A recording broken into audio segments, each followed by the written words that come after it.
Hello students, in last lecture we have discussed about the respiration process. Today we are going to study some more examples, some more MCQs and related concepts. आज हम देखेंगे कि जो total process of respiration जो होता है, जो पूरा प्रोसेस होता है वो कितने स्टेप्स में होता है। ठीक, कुछ बच्चों के क्वेश्चंस थे, कुछ डाउट्स थे क्वेश्चन कुछ बच्चों के। तो आज मैं कुछ डाउट्स क्लियर कर देता हूँ। ठीक है, पहले कुछ डाउट्स हम ले लेंगे, उसके बाद हम देखेंगे कि MCQs related to the respiration. ठीक है, तो देखो पूरा जो रेस्पिरेशन प्रोसेस होता है ये ब्रेक डाउन प्रोसेस है। रेस्पिरेशन ये क्या है? एक ब्रेक डाउन प्रोसेस है। ठीक है, ये ब्रेक डाउन प्रोसेस है। किसका ब्रेक डाउन होता है इसमें? तो जो डाइजेस्टेड फूड है उसका ब्रेक डाउन होता है। डाइजेस्टेड फूड का ब्रेक डाउन होता है। ठीक है, और इससे क्या मिलता है? इससे बनता है एनर्जी। ठीक है, ये कॉन्सेप्ट है। रेस्पिरेशन में क्या होता है? Breakdown of digested food and release of energy. Aerobic होगा तो कार्बन डाइऑक्साइड वाटर बनेंगे, एनारोबिक होगा तो कोई एसिड बन सकता है जैसे लैक्टिक एसिड होता है, या फिर अल्कोहल बन सकता है जैसे कि इथेनॉल होता है। ठीक है, अब ये जो पूरा रेस्पिरेशन प्रोसेस है ये अगर एरोबिक रेस्पिरेशन प्रोसेस अगर होता है, एरोबिकली होता है यानी in the presence of oxygen होता है, तो ये 3 स्टेप्स में होता है। एक होता है ग्लाइकोलिसिस, दूसरा होता है क्रेब्स साइकिल, और तीसरा जो स्टेप होता है इसमें होता है ईटीएस। ये ईटीएस जो होता है ये ऑक्सीडेटिव फॉस्फोराइलेशन का स्टेप होता है। इसका मतलब ये है कि ग्लाइकोलिसिस में ग्लूकोज का कन्वर्जन जो होता है वो पायरुविक एसिड में होता है। 10 स्टेप में ये रिएक्शन होता है। ठीक है, इसके बाद इसके बीच में एक लिंक रिएक्शन होता है जिसमें एसिटिल कोए बनता है। पीए यानी पायरुविक एसिड से एसिटिल कोए बने। दिस एसिटिल कोए enters in the Krebs cycle. When it enters in Krebs cycle it reacts with oxaloacetic acid and forms citric acid. Post product is citric acid, so it is also called as citric acid cycle. इस तरह से ये reaction होता है। अब ये जो citric acid है ये कंटिन्यूअसली स्टेप बाय स्टेप एक एक कंपाउंड में ट्रांसफॉर्म होता है। ठीक है, अलग अलग एंजाइमेटिक एक्टिविटीज की वजह से, और इसका कन्वर्जन होता है in different substances and later on finally again oxaloacetic acid is formed. 4C compound है ये citric acid जो है, it is tricarboxylic acid cycle, it is 6C compound. Why it is 6C? So ये 4C है, ये 2C है, ये दोनों मिलके 6C बनाते हैं, और इस तरह से ये ट्रांसफॉर्मेशन चलते रहता है। ड्यूरिंग दिस प्रोसेस कुछ NADH2 बनेंगे, एक FADH2 मॉलिक्यूल बन जाता है एक साइकिल में, एक GTP बन जाता है। यहाँ पर ये जो कन्वर्जन होता है यहाँ पर भी NADH2 बन जाता है। ठीक है, यहाँ पर भी NADH2 बन जाता है एक। तो इस तरह से ये NADH2, FADH2, GTP इस सब का यहाँ पर क्या होता है? यूज होता है, और इन सब से यहाँ पर ATP बनता है। तो ये ट्रांसफॉर्मेशन है, ऑक्सीडेटिव फॉस्फोराइलेशन है। ठीक है, oxidative phosphorylation means ATP synthesis करना। तो इस तरह से ये 3 स्टेप में ये रिएक्शन होता है। ठीक है, अब जो फर्स्ट स्टेप है ग्लाइकोलिसिस, उसमें कुछ बच्चों के क्वेश्चन थे कि ग्लाइकोलिसिस में पूरा जो स्टेप है वो कैसे होता है। ठीक है, पूरी जो 10 स्टेप रिएक्शन है वो कैसी होती है, वो कुछ बच्चों ने पूछा था। ठीक है, तो देखते हैं हम ग्लाइकोलिसिस में होता क्या है। ग्लाइकोलिसिस में क्या होता है? तो जो ग्लूकोज है, सबसे पहले हमारा सबस्ट्रेट क्या है? ग्लूकोज। ग्लूकोज का कन्वर्जन होता है ग्लूकोज 6 फॉस्फेट में, फिर ग्लूकोज जो 6 फॉस्फेट बना है ये बन जाता है फ्रुक्टोज 6 फॉस्फेट।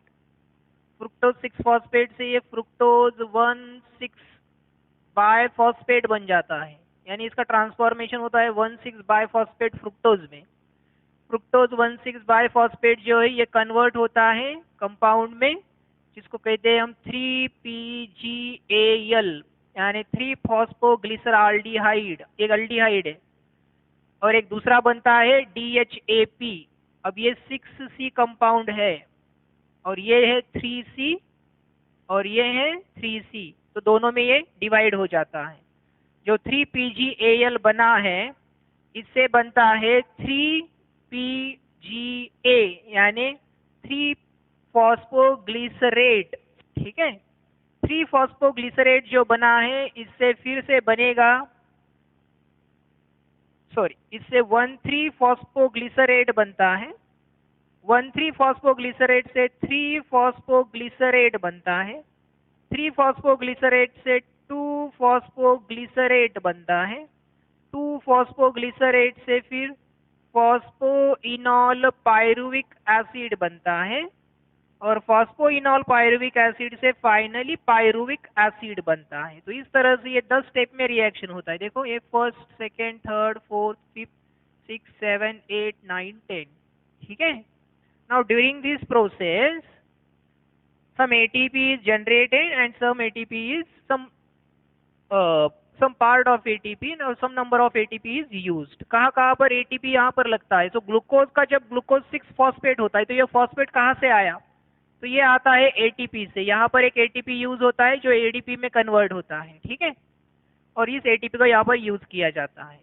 फिर यहाँ पर जो फ्रुक्टोज 6 फॉस्फेट था वो बाय फॉस्फेट यानी 2 फॉस्फेट हो गया, एक था 2 हो गया। तो इसमें भी यहाँ पर एक ATP से एक ADP बनेगा जिससे कि एक ATP यूज हो जाएगा, एक फॉस्फेट यूज हो जाएगा। तो 2 ATP यहाँ पर यूज हो जाते हैं, ठीक है।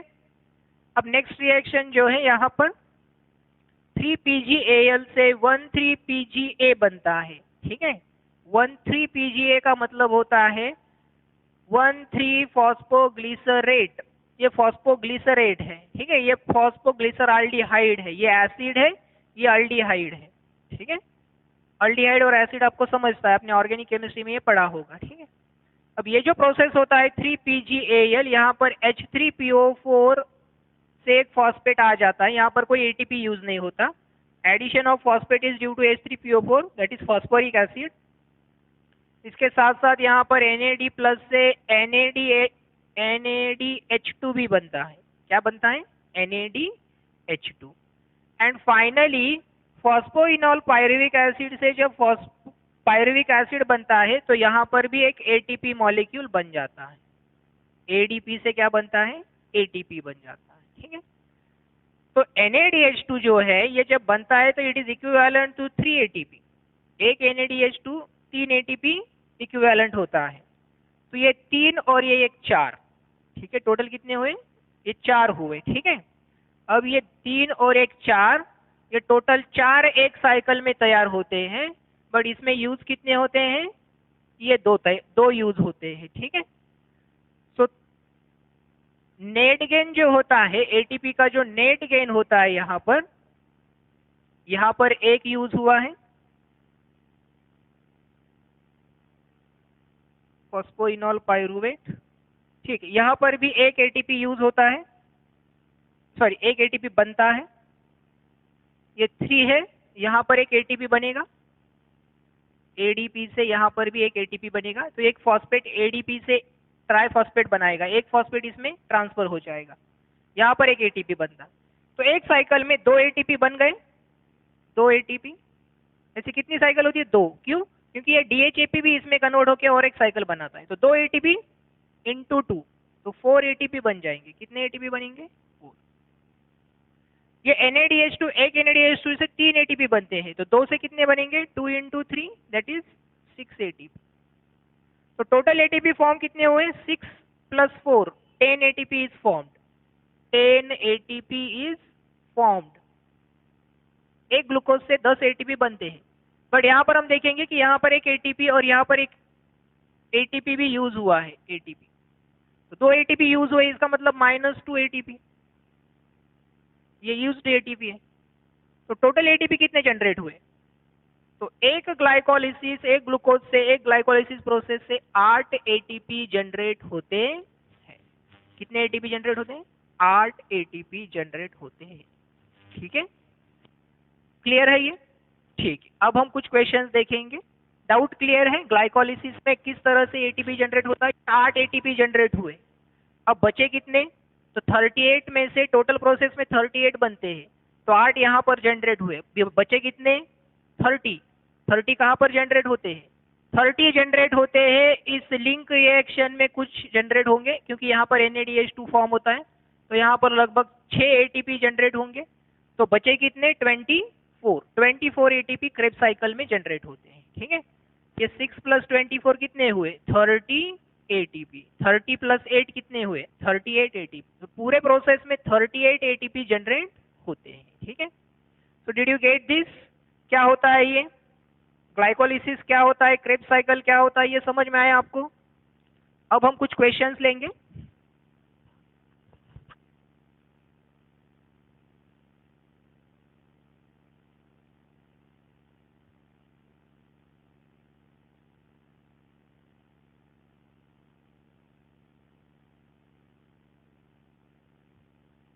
अब क्रेब्स साइकिल भी अगर देखना है हमें, तो क्रेब्स साइकिल भी हम उसी तरह से देख सकते हैं। चलो एक बार क्रेब्स साइकिल भी देख लेते हैं। ठीक है, अब आपको ग्लाइकोलिसिस तो क्लियर है, ग्लाइकोलिसिस इस तरह से होता है। ठीक है, और उसमें नेट गेन होता है 8 एटीपी। कितने एटीपी बनते हैं 8। अब हम देखते हैं क्रेब्स साइकिल किस तरह से होता है, कि क्रेब्स साइकिल में होता क्या है। क्रेब्स साइकिल, तो क्रेब्स साइकिल में क्या होता है कि जो यहाँ पर पायरुविक एसिड जो बना था, इस पायरुविक एसिड का कन्वर्जन होता है एसिटिल कोए में। जब एसिटिल कोए बनता है तो CO2 बाहर निकलता है, क्योंकि ये 3 कार्बन कंपाउंड है तो ये 2C कंपाउंड है। 2 पायरुविक एसिड बनेंगे तो 2 एसिटिल कोए भी बनेंगे, और ड्यूरिंग दिस प्रोसेस NADH2 भी फॉर्म होता है। NADH2, 2 NADH2 यहाँ पर फॉर्म होते हैं। अब ये जो एसिटिल कोए ये सीधा किस में एंटर करेगा, ये एंटर करेगा ऑक्जेलो एसिटिक एसिड के साथ, जो कि 4C कंपाउंड है। 4C + 2C मतलब ये 6C कंपाउंड बनेगा, जो कि होता है सिट्रिक एसिड, या उसको ही हम कहते हैं सिट्रेट। ठीक है, इसको ही क्या कहा जाता है, सिट्रेट। अब सिट्रेट जो है ये 6C कंपाउंड है। ठीक है, फिर सिट्रेट के बाद नेक्स्ट सिट्रेट जो है दूसरे कंपाउंड में कन्वर्ट होता है, वो होता है सिस एकोनिटेट। ठीक है, सिस एकोनिटेट। तो सिस एकोनिटेट में ये कन्वर्ट होगा। सिस एकोनिटेट में कन्वर्ट होने के बाद ये कन्वर्ट हो जाएगा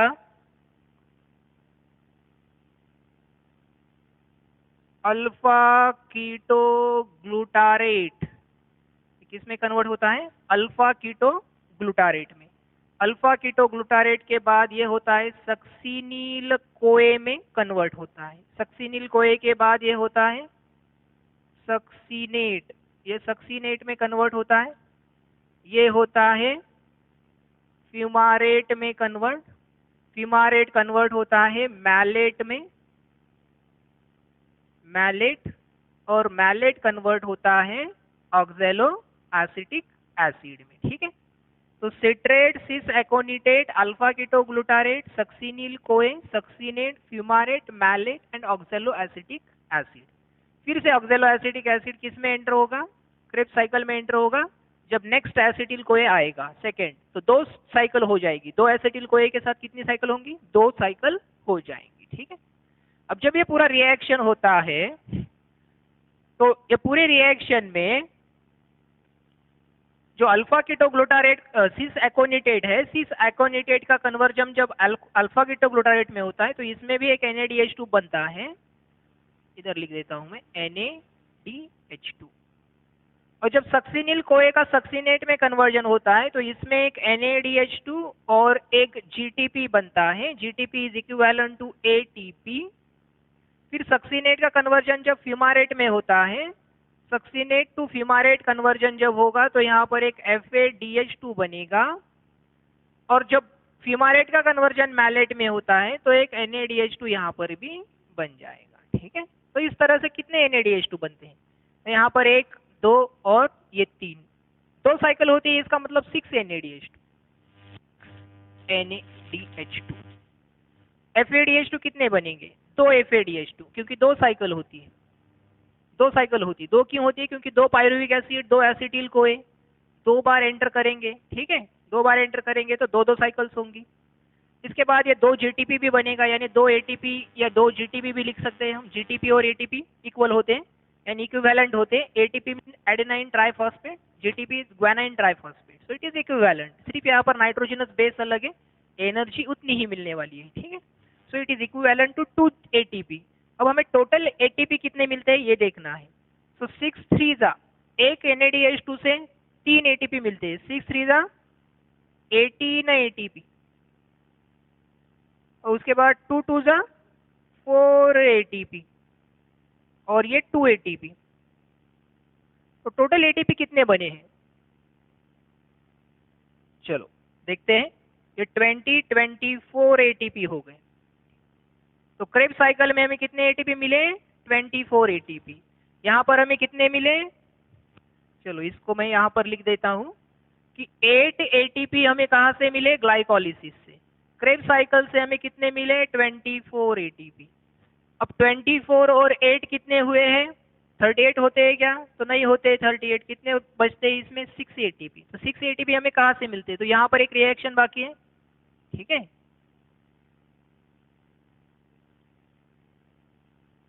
यहाँ पर जो ये रिएक्शन हुआ इसको लिंक रिएक्शन कहते हैं, लिंक रिएक्शन। तो लिंक रिएक्शन में हमें कितने एटीपी मिलेंगे, ये NADH2 बना है, 2 NADH2 बनेंगे, 2 पायरुविक एसिड से 2 एसिटिल कोए जब बनता है तो 2 NADH2 बनता है। तो 2 NADH2 इसका मतलब 2 NADH2 इंटू 3, एक सॉरी इसको हम ऐसे लिख सकते हैं 2 इंटू 3 एटीपी, क्योंकि 1 से 3 बनते हैं तो 2 से कितने बनेंगे, तो 6 एटीपी बनेंगे। तो यहाँ से 6 एटीपी, तो यहाँ पर लिख देता हूँ मैं 6 एटीपी। कितने बन जाएंगे ये टोटल, 30 एटीपी, और बचे हुए 8 ये एटीपी। तो टोटल 38 एटीपी बन जाएंगे, ठीक है। इस तरह से ये रिएक्शन होता है, 38 एटीपी मॉलिक्यूल्स बनेंगे, ठीक है। ये आपने पहले भी स्टडी किया है, ठीक है। अभी हम क्वेश्चंस ले लेते हैं, एक बार इसको देख लो, चाहिए तो इसका स्क्रीनशॉट आप ले सकते हैं या फिर इसको लिख लो, नोट डाउन कर लो पॉज करके वीडियो। चलो अभी क्वेश्चंस ले लेते हैं।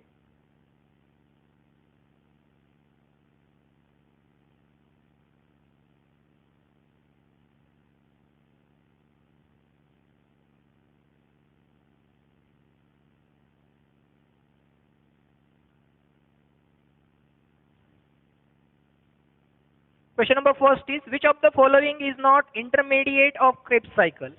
इसमें से कौन है जो कि क्रेब्स साइकिल का इंटरमीडिएट नहीं है। क्वेश्चन नंबर 1, अब क्रेब्स साइकिल आपको पता है, which of the following is not the intermediate of Krebs cycle. कौन सा है जो इंटरमीडिएट नहीं है, ऑप्शंस लिख लेते हैं पहले। ऑप्शंस आर एसिटिल कोए, सिट्रिक एसिड, सक्सिनिक एसिड या succinate, lactic acid.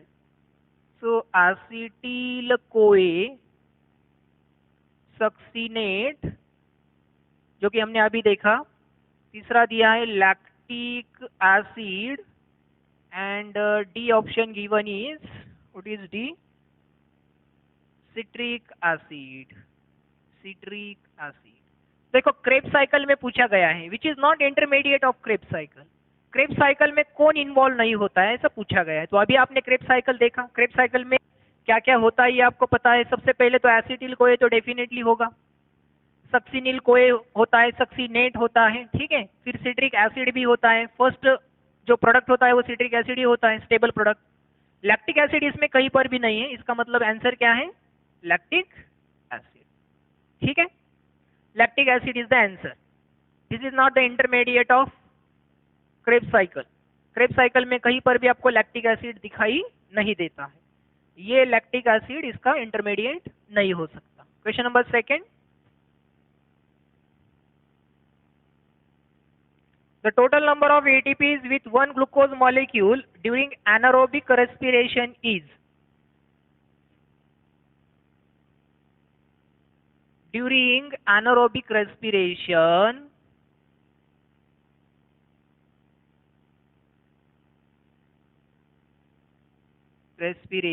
the total number of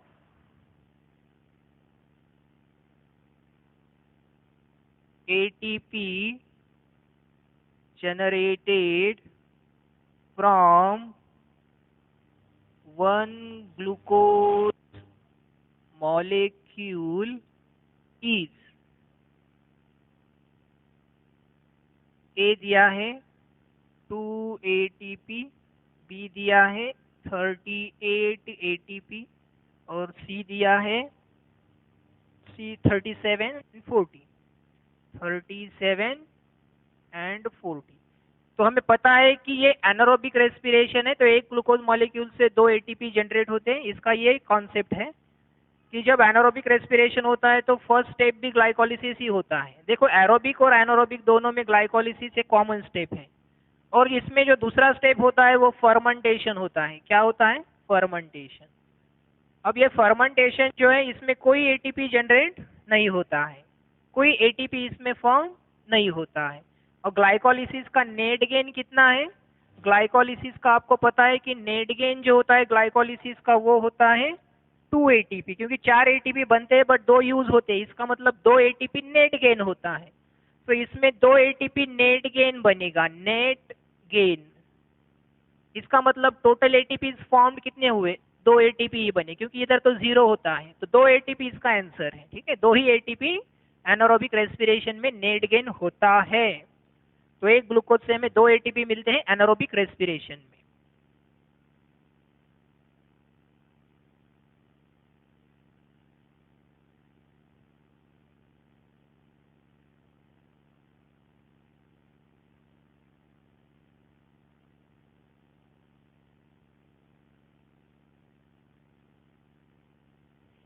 Next question number 3. Chemically the ATP is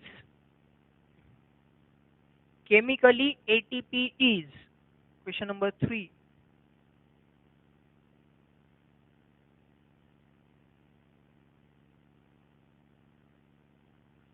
chemically ATP क्या होता है? एटीपी का फुल फॉर्म क्या है, ऐसा पूछा गया है। तो इसमें है triphosphate ester of adenosine ribonucleoside. चलो, triphosphate ester of adenosine nucleoside. Adenosine nucleoside का ये ट्राइफॉस्फेट ईस्टर होता है chemically. Triphosphate ether of adenosine ribonucleoside. Triphosphate ether of adenosine ribonucleoside,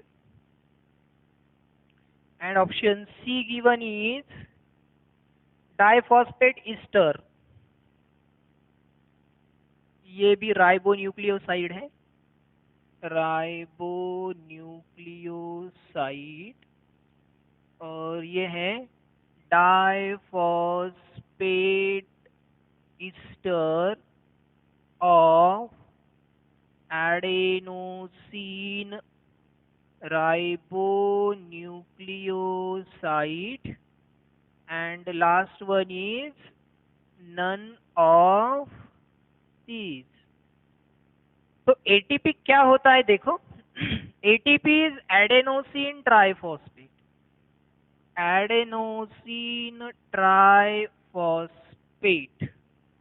तो हमें पता है कि ये एक न्यूक्लियोटाइड है। क्या है ये? एक न्यूक्लियोटाइड।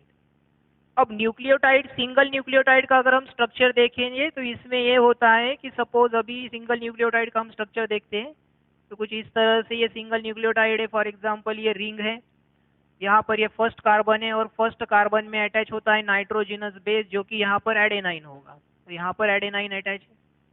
ये क्या है? शुगर है, राइबोज शुगर है। तो यहाँ पर होता है ग्लाइकोसाइडिक बॉन्ड, ग्लाइकोसाइडिक बॉन्ड या ग्लाइकोसिडिक बॉन्ड बोलते हैं इसको। ये फर्स्ट कार्बन है, फर्स्ट। ये सेकेंड है, ये थर्ड है, ये फोर्थ है, फिफ्थ वाला यहाँ पर बाहर है जिसको हम लिखते हैं CH2OH। अब यहाँ पर एक शुगर मॉलिक्यूल है, शुगर को ये नाइट्रोजनस बेस अटैच्ड है। यहाँ पर जो है इस तरह से फर्स्ट कार्बन जो होता है यहाँ पर इसको अटैच होता है हाइड्रोक्सिल ग्रुप OH, यहाँ पर OH, H और इस तरह से CH2OH, यहाँ पर भी क्या होता है OH और ये H, ये ग्लूकोज है। क्या है ये? राइबोज शुगर है, एक क्या डीऑक्सी राइबोज शुगर है। सो ये जो एक शुगर है राइबोज शुगर, इसको अटैच होगा ये यहाँ पर फॉस्फेट। सो फॉस्फेट जब अटैच होता है तो वो H3PO4 का फॉर्म होता है फॉस्फेट। तो फॉस्फेट जब इसको अटैच होगा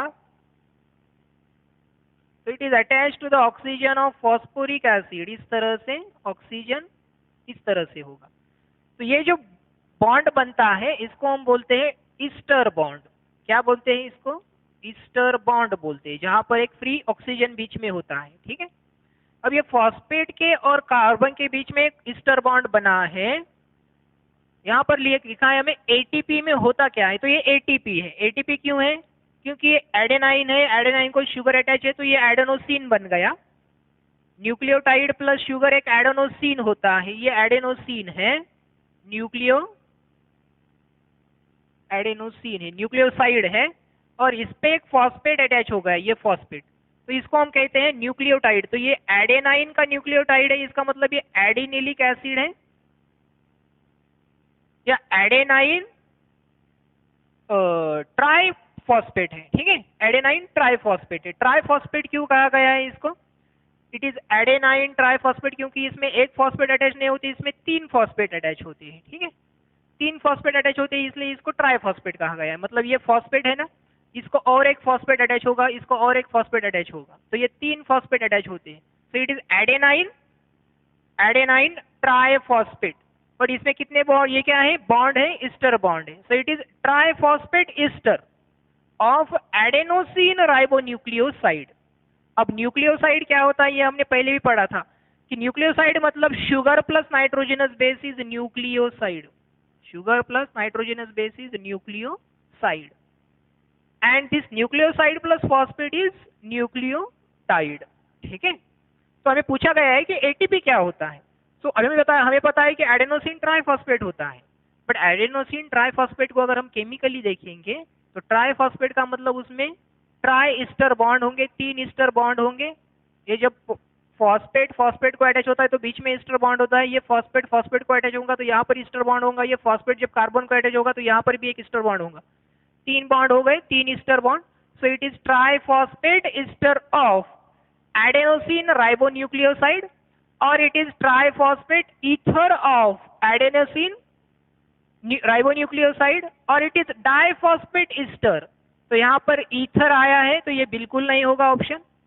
यहाँ पर ईस्टर करेक्ट है, बट यहाँ पर डाइफॉस्फेट आया है। हमें पता है कि एडेनोसिन ट्राइफॉस्फेट मतलब 3 फॉस्फेट होते हैं, तो ये भी ऑप्शन गलत हो जाएगा, नन ऑफ दिस। इसके बाद फर्स्ट ऑप्शन भी देखो, triphosphate ester of adenosine ribonucleoside, तो ये ऑप्शन करेक्ट है। ठीक है, सो this is about the structure of ATP, adenosine triphosphate, which is the triphosphate ester of the ribonucleoside, adenosine ribonucleoside. Next question, question number 4.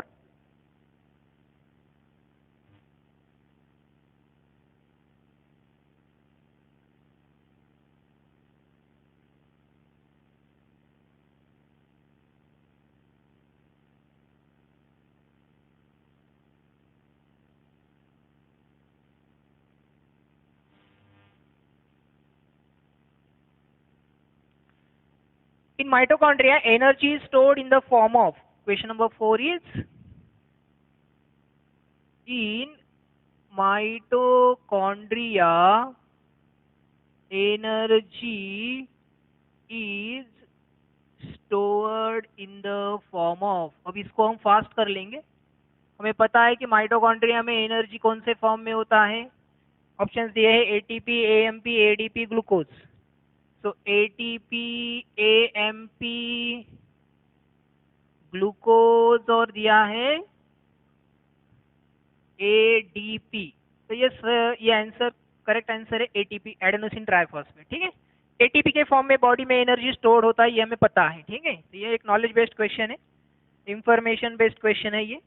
इसके बाद ADP is form by, question number 5, ADP is formed by, किससे बनता है ADP?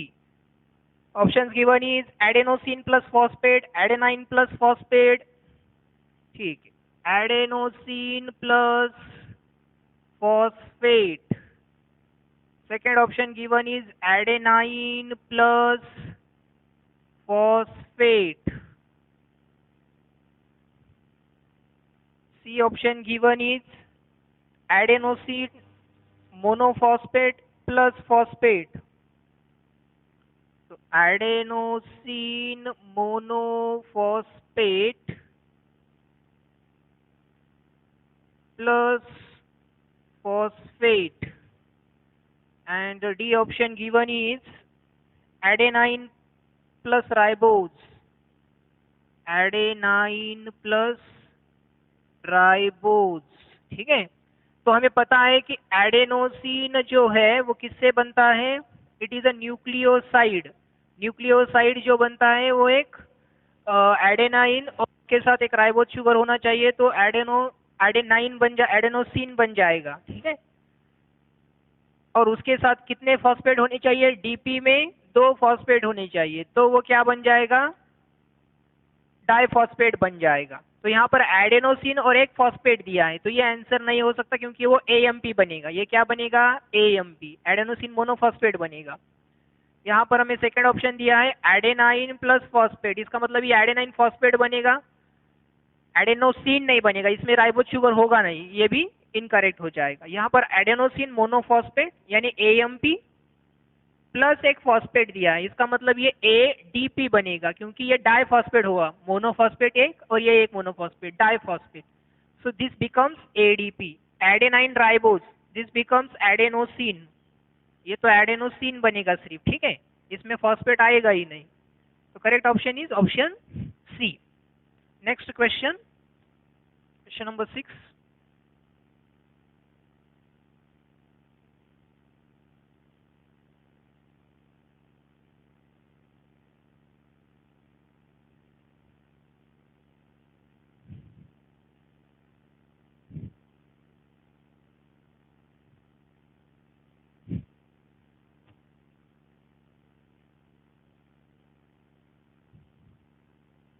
Question number 6 is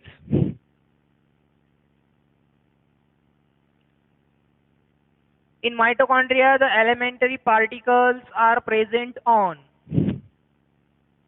in mitochondria elementary particles are present on। अब elementary particles mitochondria में कहाँ पर present होते हैं, मैंने कहा था आपको कि एलिमेंट्री पार्टिकल्स को ये ऑक्सीजोम्स भी कहा जाता है। देखते हैं हम कि एलिमेंट्री पार्टिकल्स होते कहाँ पर है। देखो माइटोकॉन्ड्रिया का अगर आप स्ट्रक्चर देखेंगे तो उसमें एक इनर मेम्ब्रेन होता है जो इस तरह से फोल्डेड मेम्ब्रेन होता है। ठीक है, अब ये फोल्डेड मेम्ब्रेन जो है, इस फोल्डेड मेम्ब्रेन में कुछ इस तरह से क्या होते हैं, इस तरह से इनर साइड में इस तरह से क्या होते हैं, ये पार्टिकल्स होते हैं जिनको हम एलिमेंट्री पार्टिकल्स कहते हैं। ठीक है, और इनका एक्टिविटी एटीपेज एक्टिविटी, मतलब ये एटीपी सिंथेसिस करते हैं। NADH2 FADH2 जो बनता है क्रेब्स साइकिल में और ग्लाइकोलिसिस में, उस सब का यूटिलाइजेशन इस एलिमेंट्री पार्टिकल्स की वजह से होता है, उनसे एटीपी मिलते हैं। जैसे कि एक NADH2 अगर है तो इसका ट्रांसफॉर्मेशन एटीपी में होगा, कितने एटीपी में होगा, 3 एटीपी में। एक अगर FADH2 है तो इसका ट्रांसफॉर्मेशन 2 एटीपी में होगा। ये जो ट्रांसफॉर्मेशन हो रहा है ये कहाँ पर हो रहा है, ये सब कुछ इस एलिमेंट्री पार्टिकल पे हो रहा है। ठीक है, और ये कहाँ पर होता है, ये माइटोकॉन्ड्रिया के अंदर इनर मेम्ब्रेन जो क्रिस्टे कहा जाता है, इनर मेम्ब्रेन यानी क्रिस्टे, उसके ऊपर होता है। ठीक, तो यहाँ पर हमें पूछा गया है कि mitochondria, in mitochondria elementary particles they are present on, कहाँ पर होते हैं वो होते हैं inner membrane of the mitochondria, it is also called as cristae. वो क्या कहा जाता है, क्रिस्टे। ऑप्शन देखते हैं, option given is inner surface of outer membrane, outer surface of outer membrane, first inner surface of outer membrane, second is outer surface of outer membrane, third option given is inner surface of inner membrane, inner membrane के inner surface में होता है क्या, and the last option sorry C B और ये A, D option is it is present on intra crystal space, intra crystal space यानी cristae के अंदर जो इंट्रा क्रिस्टल स्पेस मतलब ये है, यहाँ पर होते हैं ऐसा बताया गया है, ठीक है, ऑप्शंस दिए गए हैं। तो हमें पता है कि इनर मेम्ब्रेन के इनर पार्ट में ये प्रेजेंट होता है, इनर मेम्ब्रेन के इनर पार्ट में, so inner surface of inner membrane is the correct option, C option क्या है इसका करेक्ट ऑप्शन, क्वेश्चन नंबर 6 का। इसके बाद देखते हैं हम question number 7, purine base of ATP is, ATP का जो प्यूरिन बेस है वो क्या होता है, तो प्यूरिन और पायरिमिडिन्स आपने लोअर क्लास में भी पढ़ा होगा, एटीपी का जो प्यूरिन बेस होता है वो एडेनाइन होता है, ठीक है, adenine is the purine base of ATP.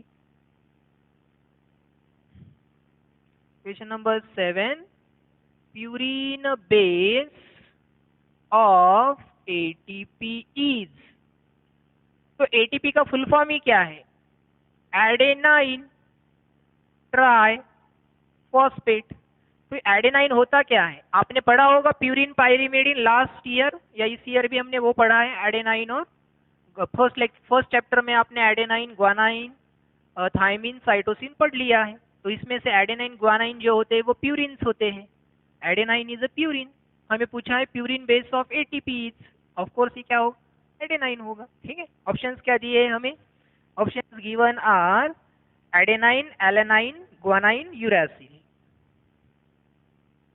Adenine, alanine, guanine और last option given is uracil, ठीक है, तो ये डेफिनेटली क्या होगा एडेनाइन होगा, ठीक है।